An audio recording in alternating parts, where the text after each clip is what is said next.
I'm Dave, and I'm here today with the sardonic Sven. Hello, Internet. And we are going to have a brew whilst we review BioShock Infinite. To infinity and beyond, Dave. Alright, BioShock. Here we are. What is BioShock, Sven? Describe the game to me. Alright, so this is a first-person shooter with some very mild RPG elements, with a strong emphasis on story and narrative. Do you want to start with the story then? Why not? Get right in there! We should probably avoid spoilers. Of course, without spoiling anything, I didn't like the story. I have to preface this by saying BioShock 1 is my favorite game, so there was almost no way it could have lived up to the hype and expectation that I had. One thing I will say about this story, which is true of any BioShock game if you've played them before, and I would highly recommend you do, is that it will make much more sense after you finish the game. Yes, it's a really surreal experience. Well, I think that the audio diaries are a really interesting way of exploring the narrative in a completely non-linear, sort of detached way. That sky was the brightest, bluest sky that ever was. Seemed like heaven.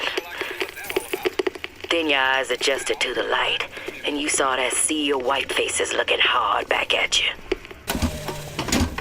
I feel like that you're just getting the shell, and that's what really frustrated me about this game, is that System Shock through BioShock 2 all had a very rich tapestry of characters to draw on and stories to tell that helped illustrate the complexity of the world without directly interacting with you and your character. Gotta disagree, I gotta say. You didn't even listen to most of them. I listen to the audio tape. You liar. I do. I skip some of the I skipped some of the less interesting dialogue.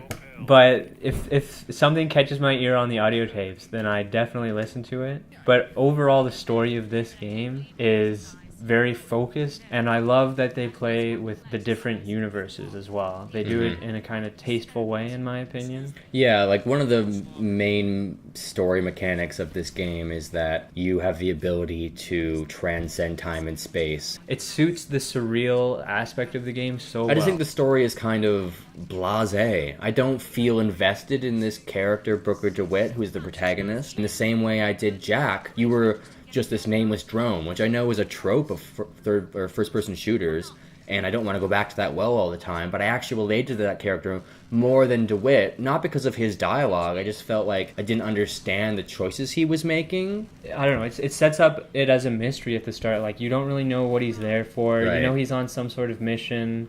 You know he has to pay some sort of debt. You don't know why he's making decisions because you don't even know exactly why he's there the whole game. But the level of commitment between the voice actors who do Elizabeth and Booker is great. Yeah. And I really like that aspect of the game. I thought that they gave you an NPC who you could really relate to. The acting in it's great. You're not really going to get much better in terms of voice acting. Voice acting in this game is top-notch for sure. So just going with the atmosphere, it really immerses you quickly into the world, and you really get a good sense of what they're going for. I especially like just walking around at the start. There's a lot going on, and they try to give a really good atmosphere that, like, this is a bustling area. One thing that I'm not a huge fan of is you're always scrounging for stuff, right? Instead of actually looking and admiring the scenery, I was always looking in the ditch and looking in the trash cans to get money and to get ammo and stuff. If they're going to make this cool atmosphere, they need to focus more on the player experiencing that than like looking in every corner. And like that's probably my least favorite thing about this game is the item management. I like that you have to be careful in how you use your weapons and how you use your powers, but it gets to such a degree in this game that it's just frustrating and monotonous. Elizabeth is always trying to give you items and ammo and salts and whatnot, and she's like, Booker, here, catch. Booker, salts here. Booker, money. I like helpful NPCs, but I was just spamming X constantly the whole game, and it really, like you said, takes you out of this beautiful atmosphere they've created, a world in which you do not live and could scarcely imagine. I mean, they really do. There's a historical element to this where they play on the scientific achievements of the early 20th century, you know, electricity, hot air balloons, steam power, Tesla coils, all this crazy technology that was actually coming in at that time that made people feel like they didn't know what was going on in the world. And this is the kind of story that takes that feeling of wonderment and suspended belief and employs it. And that's really subdued by constantly having to press X in a trash can. You have this beautiful vista of a crumbling, floating city that's just awe-inspiring, and you're like, oh, I need more ammo. I'll just rummage through this garbage here. I need to look in this toolbox. What's in this toolbox? In this toolbox, I don't give a shit about these clouds. I mean, aside from that whole problem of scrounging for stuff, I still do like the gameplay. I still like the battles. And I like that you have to be careful with how much ammo you use and how you use it. I'm like 10 hours into the game, and then the game will be like, by the way, if you press B, you'll crouch. Of course I know how to crouch. I'm 10 hours into the game. Why are you... You can get out of crouch by pressing B.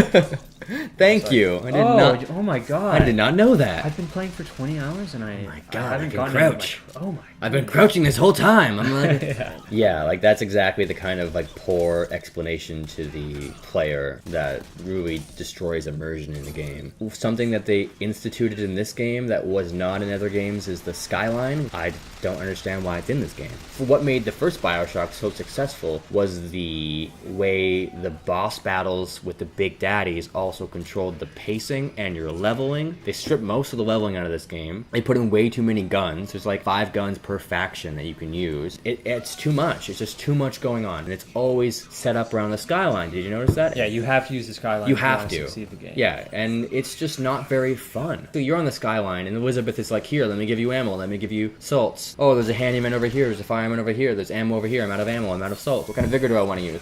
There's so many things to consider that you just start managing your inventory, and you stop being part of this world. And it's just so frustrating, because that's the thing I like most about BioShock, was the way it immersed me in this breathtakingly bizarre universe. I actually like the skyline dynamic. Why is it in the game? I don't understand what purpose it serves. It just adds another dynamic that you haven't seen in a BioShock But game it's so before. much of the game. They made it the dynamic. I agree that it shouldn't be the centerpiece of every set piece. Right. And it is. Which it is. Like, they replaced Big Daddies with the skyline. Yeah, it's a requirement to use the skyline Right. if you want to win the game. Because it does some things while you're on the skyline, like as you're aiming at guys on the skyline, time slows down, and it's a really good way to evade. If you're getting shot by somebody, you can evade them really quickly, and it makes you feel a little bit like a badass once you get used to using it. And like another part of gameplay atmosphere is that I really enjoyed about the first, like, System Shock, the whole series really, was the survival horror aspect, which is just almost completely stripped out of this game. And it just makes it feel like such a generic first-person shooter. This one, the characters are creepy as fuck. Comstock, the Patriots, they're pretty terrifying the first time you bump into them. And the handyman is like, he also made me shit my pants a little bit. There's just not enough of that. It's like, basically they introduce a creepy character and then you mow them down with your machine gun. You know, like, there isn't enough of like that helpless feeling. Like, but considering how linear it is, it surprisingly doesn't feel that much that way as you're playing it. They still do a good job of making it feel like a somewhat open world, even though essentially you're following a single line the whole game. Right. I mean, that's the BioShock series has always had that. It's one of its strengths, and it's still here. Yeah, I like the use of vigors in this game. Like, there's a pretty big variety in terms of how you can use the powers, and you can kind of combo them to get different effects, which is kind of neat. They really emphasize the comboing. You can string a couple vigors and like weapon uses into combos that are pretty cool. It's not like you have that much room to experiment, because every time you find salts, especially if you're playing on the hardest difficulty, you're not gonna like see like, oh, what does this combo do for fun? It's like, no, I need to use this when it matters, because I'm gonna die if I don't. What do you think music wise? You like the music? One of the big problems with this game that I have is that it feels very cluttered. It feels like there's too much going on at any one time. In BioShock 1, the music was just so perfectly implemented and orchestrated when they really wanted you to be anxious and stressed. There was tense music. When they wanted you to be reflective or pensive, there was music that would make you feel that way. When they wanted you to be sad, there was sad music. When they wanted you to be afraid, there was music that totally instilled all of those emotions in me, and I did not get that feel from this game because there's so much going on, and that includes the music. I just felt rushed through the whole game. Pacing is a big problem.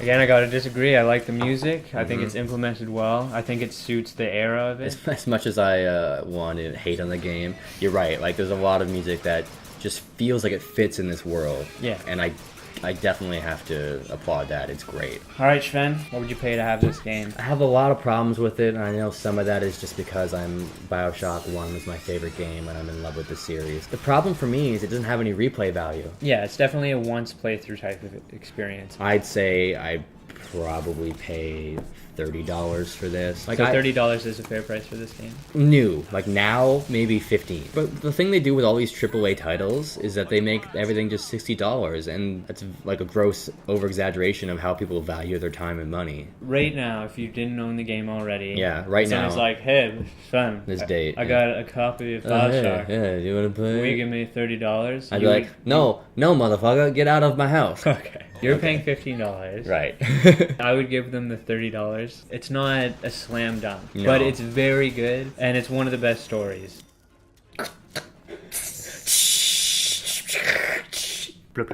Is that how beer sounds? Blah, blah, blah, blah, like a babbling brook. Yeah.